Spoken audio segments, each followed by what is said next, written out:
Olá, seja bem-vindo ao canal Eu Lendo. Se inscreva já para ficar por dentro dos próximos títulos e boa leitura. O Monge e o Executivo, capítulo 5. O Ambiente. Homens e mulheres desejam fazer um bom trabalho. Se lhes for dado o ambiente adequado, eles o farão. Frase de Bill Hewlett, fundador da HP. Dei uma olhada para o relógio ao lado da cama. Era um pouco mais de 3 horas, quinta-feira de manhã, e lá estava eu de novo contemplando o teto. Eu tinha ligado para Rachel e para o escritório na tarde do dia anterior, para saber como iam as coisas. Fiquei desapontado ao descobrir que tudo e todos estavam bem sem mim. Eu também estava pensando nas perguntas que Simeão me fizera na manhã anterior. Em que acredito? Por que estou aqui? Qual é o meu objetivo? Há significado para este jogo da vida?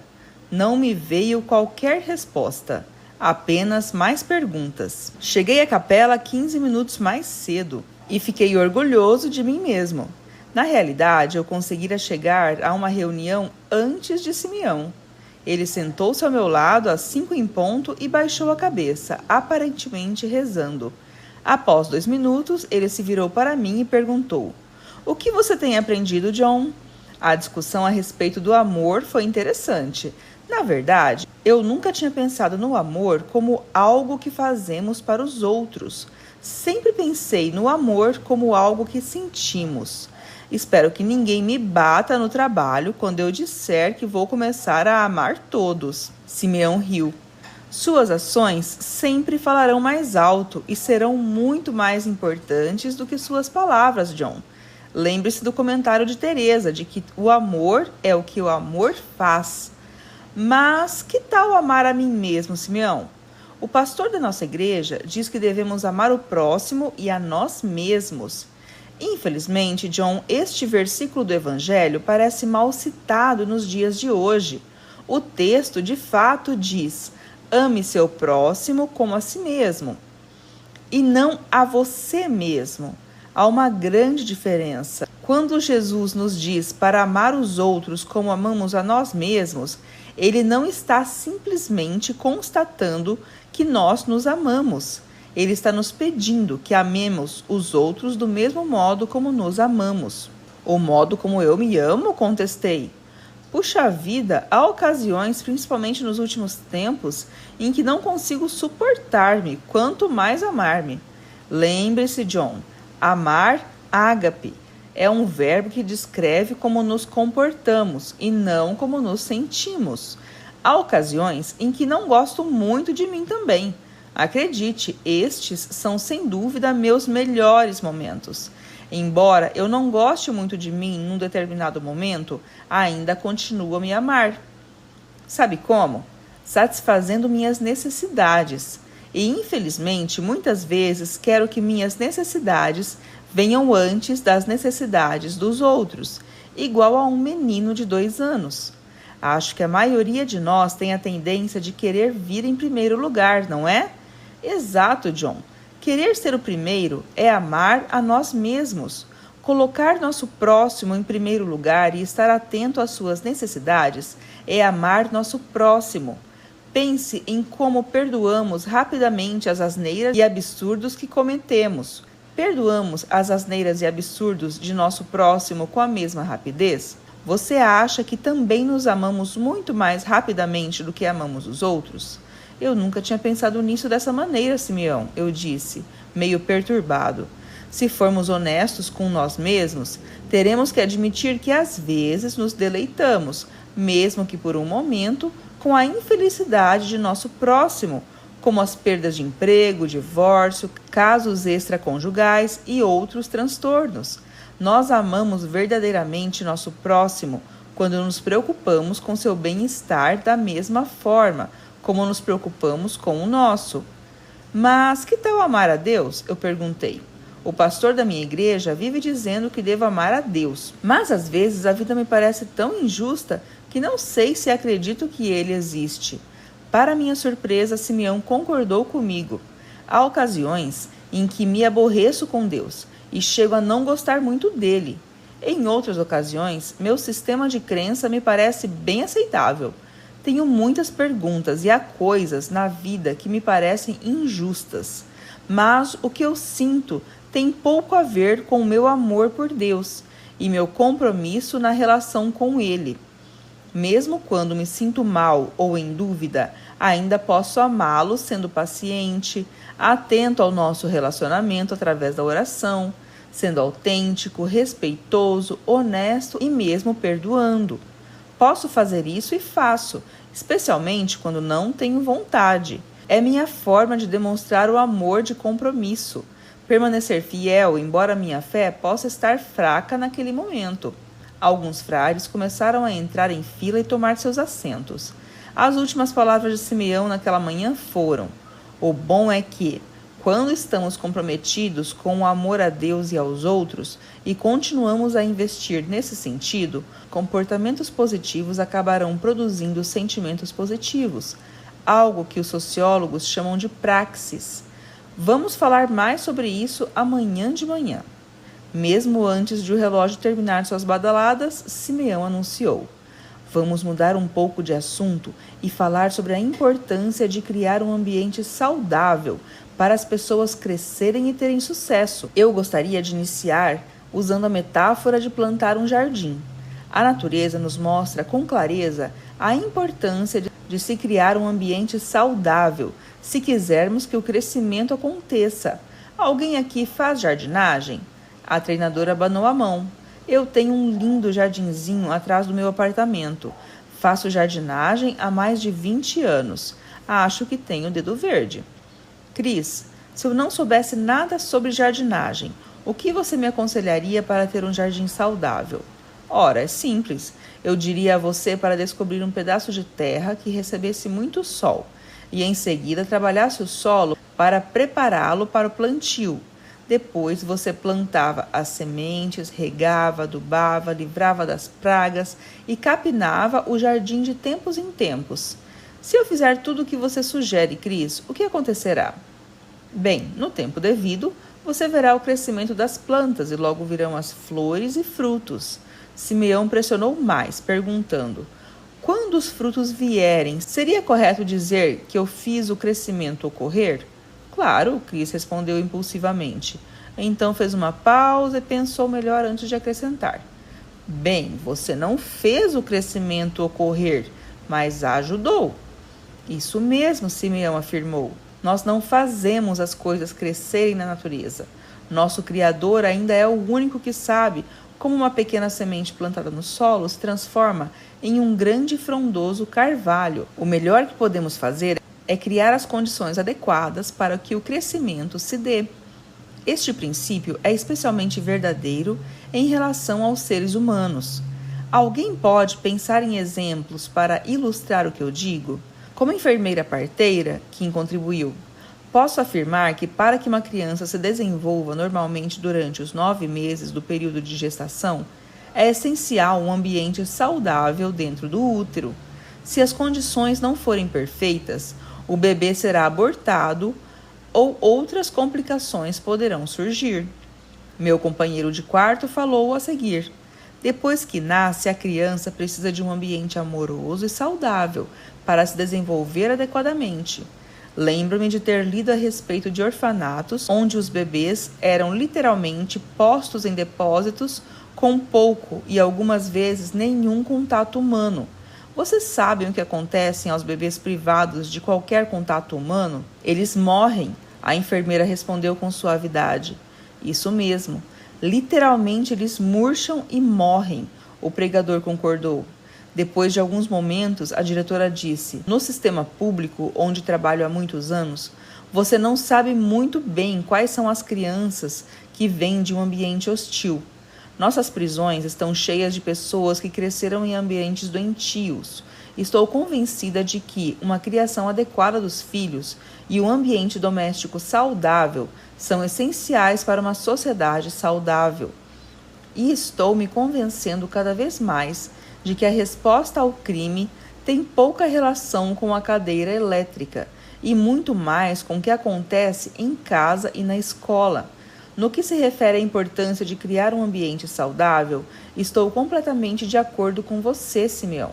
A enfermeira acrescentou. Este princípio também se aplica à medicina. As pessoas às vezes se enganam achando que vão ao médico para serem curadas. No entanto, apesar de todos os avanços da medicina, nenhum médico jamais consertou um osso fraturado ou curou um ferimento. O melhor que a medicina e os médicos podem fazer é prestar assistência através da medicação e terapias, criando as condições adequadas para que o corpo se cure. Minha mulher diz a mesma coisa, acrescentei. Ela me afirma que os terapeutas não têm o poder de curar seus pacientes. O que o bom terapeuta pode fazer é criar um ambiente saudável para o paciente, estabelecendo um relacionamento amoroso, baseado no respeito, confiança, aceitação e compromisso. Uma vez criado esse ambiente, os pacientes podem iniciar o processo de autocura. Exemplos maravilhosos, maravilhosos, Simeão exclamou. Espero que esteja ficando claro que criar um ambiente saudável é muito importante para possibilitar o crescimento saudável, de modo especial para seres humanos.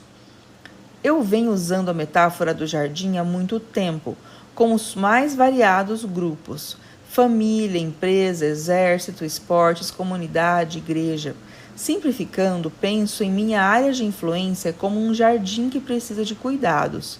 De acordo com o que falamos, os jardins precisam de atenção e cuidado, o que nos obriga a perguntar constantemente: do que meu jardim precisa? Meu jardim precisa ser adubado com consideração, reconhecimento e elogios? Meu jardim precisa ser podado? Preciso exterminar as pragas? Todos sabemos o que acontece com um jardim quando se permite que as ervas daninhas e as pestes cresçam à vontade. Meu jardim precisa de atenção constante e acredito que, se eu fizer a minha parte e cuidar dele, colherei frutos saudáveis. E quanto tempo é necessário para se ver o fruto? A treinadora perguntou. Infelizmente, Cris, conheci muitos líderes que ficaram impacientes e desistiram do esforço antes que os frutos tivessem chance de crescer. Muitas pessoas querem e esperam resultados rápidos, mas o fruto só vem quando está pronto. E é exatamente por isso que o compromisso é tão importante para um líder. Imagine um fazendeiro que tente enriquecer plantando sua colheita no final do outono e esperando obter uma safra antes que a neve caia. A lei da colheita ensina que o fruto crescerá, mas nem sempre sabemos quando esse crescimento ocorrerá. A enfermeira observou. Outro fator que determina quando o fruto amadurecerá é o estado das nossas contas bancárias relacionais. Que diabos de contas bancárias são essas? Meu companheiro de quarto perguntou. Eu aprendi essa metáfora quando li o best-seller de Stephen Covey, Os 7 Hábitos de Pessoas Altamente Eficazes. Nas nossas contas bancárias financeiras, fazemos depósitos e retiradas esperando nunca ficar a descoberto. A metáfora da conta relacional nos ensina a importância de manter saudável o equilíbrio dos relacionamentos com as pessoas importantes de nossas vidas, inclusive as que lideramos. Em palavras simples, quando conhecemos uma pessoa, o saldo da conta de relacionamento com ela é neutro, porque vamos iniciar um conhecimento. À medida que o relacionamento amadurece, porém, fazemos depósitos e retiradas nessas contas bancárias imaginárias, baseados na forma como nos comportamos. Por exemplo, fazemos depósitos nessas contas sendo confiáveis e honestos, dando às pessoas consideração e reconhecimento, mantendo nossa palavra, sendo bons ouvintes, não falando de outras pessoas pelas costas, usando a simples cortesia de um olá, por favor, obrigado, desculpe, etc. Fazemos retiradas sendo agressivos, descorteses, quebrando promessas e compromissos, apunhalando os outros pelas costas, sendo maus ouvintes, cheios de empáfia, arrogância, etc. O sargento disse: assim, ontem, no intervalo da tarde, quando liguei para minha namorada e ela desligou o telefone na minha cara, aquilo com certeza significa que a minha conta está um pouco a descoberto? Para mim faz sentido, Greg, eu ri. Com o nosso movimento sindical lá na fábrica, com certeza tivemos muitas contas a descoberto. Assim, o que você está dizendo, Kim, é que pode levar mais tempo para o fruto aparecer, dependendo do estágio de nossas contas bancárias relacionais. Está certo?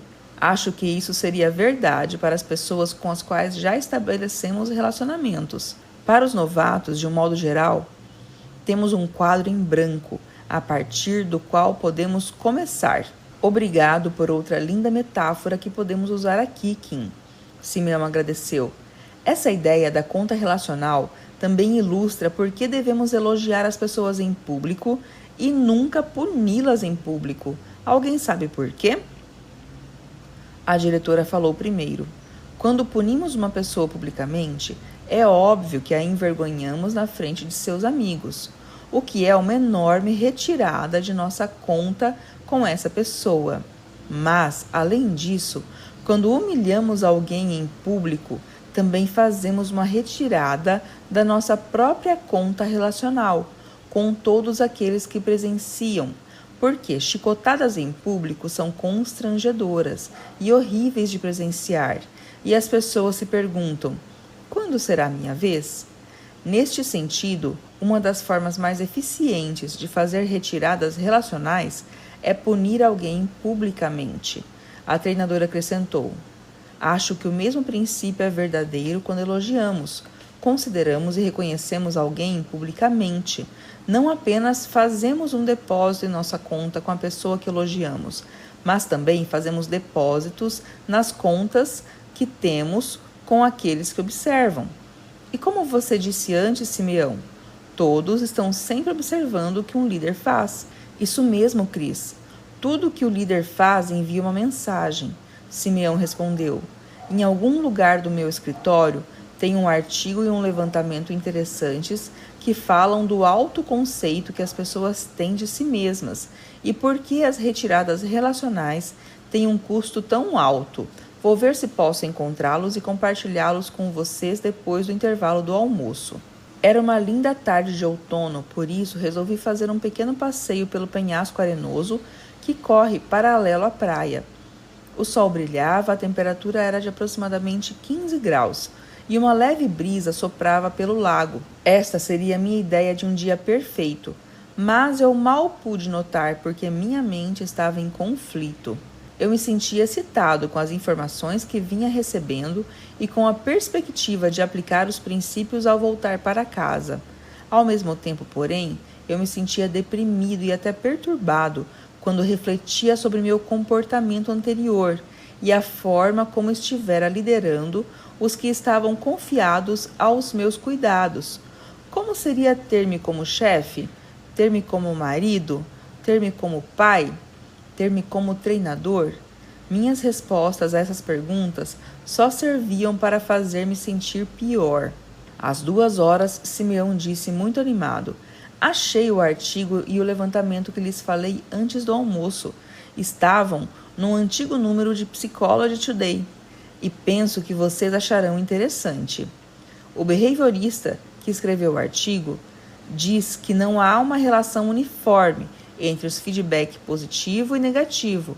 Colocando isso em nossos termos de depósito e retirada, ele afirma que, para cada retirada que você faz na sua conta com uma pessoa, são necessários 4 depósitos para ficar igual, uma proporção de 4:1. Acredito nisso, o pregador respondeu. Por mais que minha mulher repita que me ama, ainda me lembro que na última primavera ela disse que eu estava ficando muito gordo. Isso acabou comigo. Dá para ver porque ela disse isso, ironizou o sargento. Exatamente, Lee, Simeão continuou. Nós todos temos a tendência de ser muito sensíveis, mesmo que tentemos aparentar calma. Para fundamentar esta afirmação, o artigo prossegue discutindo um levantamento realizado para determinar com que realismo as pessoas se veem. Ouça estes números. 85% do público em geral se veem como acima da média. Perguntados sobre sua habilidade de dar-se bem com os outros, 100% puseram-se na metade superior da população. 65% classificaram-se nos 10% mais altos e 25% em 1% da população. Sobre sua habilidade de liderar, 70% consideraram-se na parte superior e apenas 2% como abaixo da média. E veja os homens. Quando perguntaram aos homens sobre sua habilidade atlética comparada com outros homens, 60% classificaram-se na parte superior e apenas 6% se disseram estar abaixo da média. O que quer dizer isso? O sargento perguntou. Para mim, Greg, explicou a treinadora, é que as pessoas de modo geral têm uma alta opinião sobre si mesmas. Isso significa que devemos ser muito cuidadosos ao fazer retiradas das contas dos outros, porque o custo pode ser muito alto. A professora acrescentou. Pense, por exemplo, na confiança. Podemos passar anos nos esforçando para construí-la, e ela pode ser perdida em um instante por uma simples indiscrição. Ah, lá vamos nós de novo, exclamou o sargento elevando a voz. Estamos falando de todas essas teorias bonitas e boas neste ambiente bom e bonito, mas depois vamos ter que voltar e encarar superiores, que são orientados pelo poder e que não estão interessados em triângulos de cabeça para baixo, amor, respeito e contas bancárias relacionais, mas com o desempenho, com a ação. O que fazer se você trabalha com uma pessoa assim? Grande pergunta, Greg, disse Simeão sorrindo. Você está absolutamente certo. Pessoas que se apoiam no poder em geral se sentem ameaçadas pelas pessoas que se apoiam na autoridade. Quando isso acontece, as pessoas do poder reagem, criando situações inconfortáveis para as outras, chegando às vezes a demiti-las. No entanto, há alguns lugares onde podemos tratar as pessoas com respeito e amor, apesar da maneira como somos tratados. Você não conhece meu chefe, o sargento insistiu. Simeão continuou. Quando eu trabalhava como líder de negócios, era frequentemente chamado para resolver problemas de companhias que estavam em dificuldade. Uma das primeiras coisas que eu sempre fazia para começar a avaliar a organização era um levantamento da atitude dos empregados. Eu sempre comparava os levantamentos por departamento e até por turnos, para detectar melhor as áreas problemáticas. Até nas companhias mais deterioradas, com resultados terríveis dos levantamentos, eu sempre achava ilhas saudáveis, de tranquilidade aparente no imenso mar de tumulto. Quando eu via os resultados dos levantamentos e identificava uma daquelas áreas saudáveis, procurava saber o que estava acontecendo naquele determinado departamento, naquele determinado turno. E o que vocês acham que eu costumava descobrir? Um líder, a enfermeira respondeu tranquilamente. Pode apostar que sim, Kim. Apesar do grande caos, confusão, política de poder e todos os outros problemas, eu encontrava um líder que se responsabilizava por sua pequena área de influência, e isso fazia toda a diferença. Esse líder não conseguia controlar a grande organização, mas com seu comportamento diário, controlava as pessoas que lhe eram confiadas, lá embaixo, nos porões do navio. Engraçado você usar a analogia de um navio, Simeão, observei. Uma vez um funcionário me disse que os empregados muitas vezes se sentem como Carlton Heston, do filme Ben-Hur.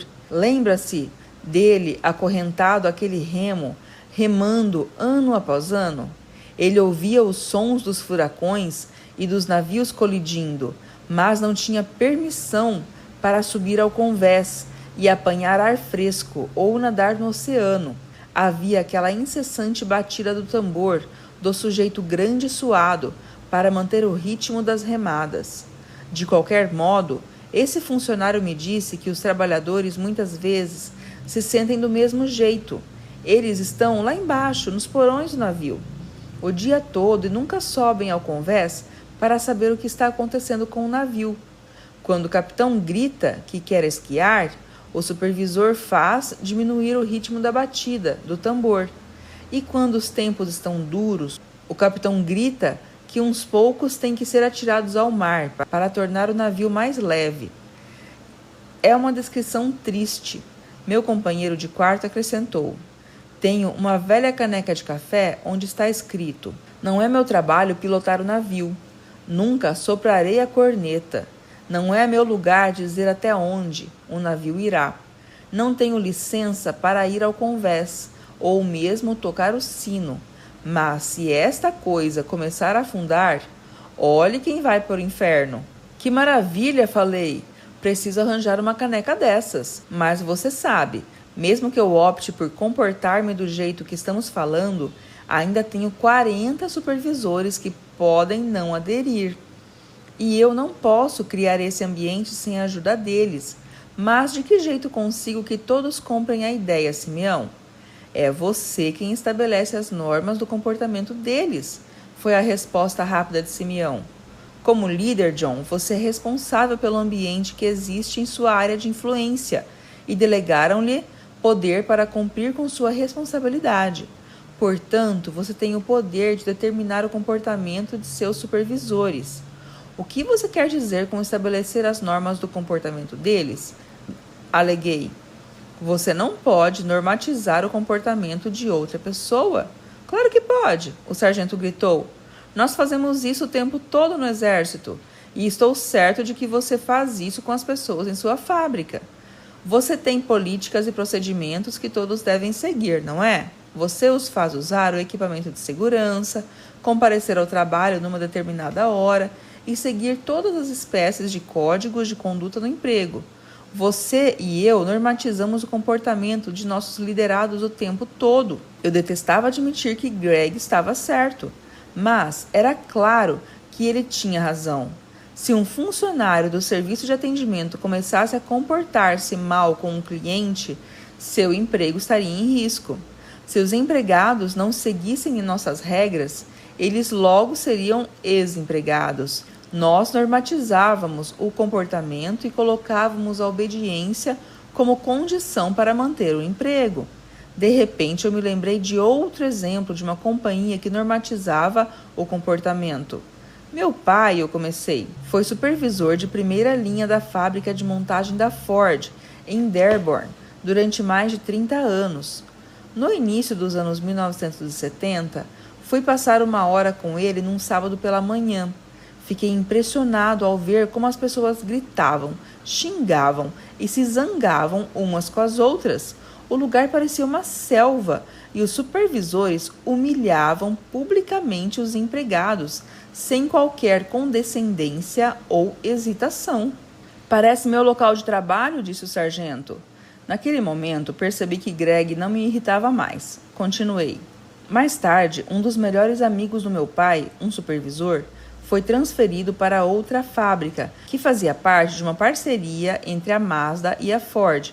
Durante a primeira semana como supervisor naquela fábrica, o amigo de meu pai pegou um empregado fazendo algo errado e brigou agressivamente com ele na frente de todos, xingando-o no melhor estilo disciplinar de Dearborn.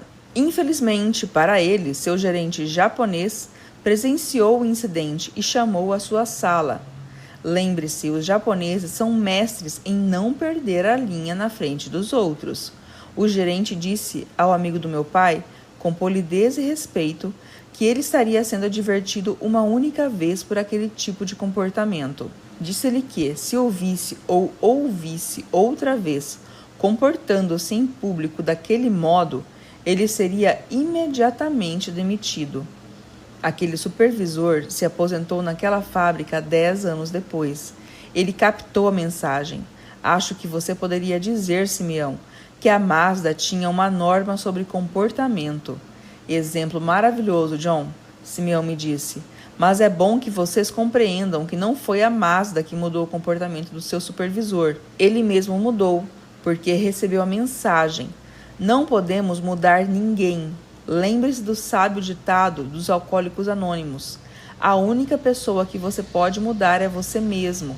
A enfermeira acrescentou. Tantas pessoas que conheço agem como se pudessem de fato mudar outras pessoas. Estão sempre tentando consertar as pessoas, convertê-las à sua religião, arrumar sua cabeça, seja o que for. Tolstói disse que todos querem mudar o mundo, mas ninguém quer mudar a si mesmo. A treinadora concordou. Se todos varressem sua calçada, logo a rua inteira estaria limpa. Mas, Simeão, nós como líderes podemos motivar as pessoas a mudar, não podemos? O sargento perguntou. Eu defino motivação como qualquer comunicação que influencia as escolhas. Como líderes, podemos fornecer todas as condições, mas são as pessoas que devem fazer suas próprias escolhas para mudar. Lembrem-se do princípio do jardim. Não fazemos o crescimento ocorrer. O melhor que podemos fazer é fornecer o ambiente certo e provocar um questionamento que leve as pessoas a se analisarem para poderem fazer as suas escolhas, mudar e crescer. O pregador acrescentou: sei de outro lugar onde há normas de comportamento. Algum de vocês já se hospedou no Hotel Ritz-Carlton? Só um pregador rico como você poderia dar-se ao luxo de ficar no Ritz, o sargento zombou. Ignorando o comentário, meu companheiro de quarto continuou. Uma vez por ano eu me permito uma extravagância e levo minha mulher ao Ritz, que não fica muito longe de onde moro, para dormir e tomar um café da manhã especial. Assim que você entra pela porta do Ritz, sabe que está num lugar diferente. Isto é, as pessoas se desdobram ao máximo para satisfazer suas necessidades, e a atmosfera de respeito é tão extraordinária que chega a ser palpável. Uma noite no Ritz, antes do jantar, eu estava sentado no bar tomando um coquetel. Um pregador batista tomando coquetel num bar, o sargento desafiou. Um daiquiri para minha mulher e coca diet com limão para mim, Greg. De qualquer modo, eu fiquei observando os dois rapazes do bar fazerem seu trabalho e presenciando o respeito com que eles tratavam os clientes e seus colegas de trabalho. Aquilo me intrigou. Por isso, pedi a um dos rapazes: gostaria de entender uma coisa. Ele perguntou gentilmente: senhor? Expliquei. Você sabe, o respeito com que você trata tanto os clientes como seus colegas. Há alguma razão especial para fazer isso? Ele respondeu simplesmente: nós temos um lema aqui no Ritz que diz: somos senhoras e cavalheiros servindo senhoras e cavalheiros.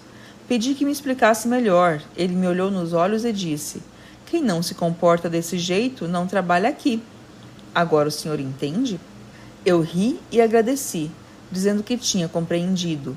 A treinadora acrescentou: a maioria de vocês já ouviu falar de Lou Holtz, o famoso ex-treinador de futebol. Holtz é famoso por sua capacidade de gerar grande entusiasmo nos times que treina. E não é só com os jogadores. Ele consegue entusiasmar a equipe toda, treinadores, secretárias, assistentes e até os mensageiros.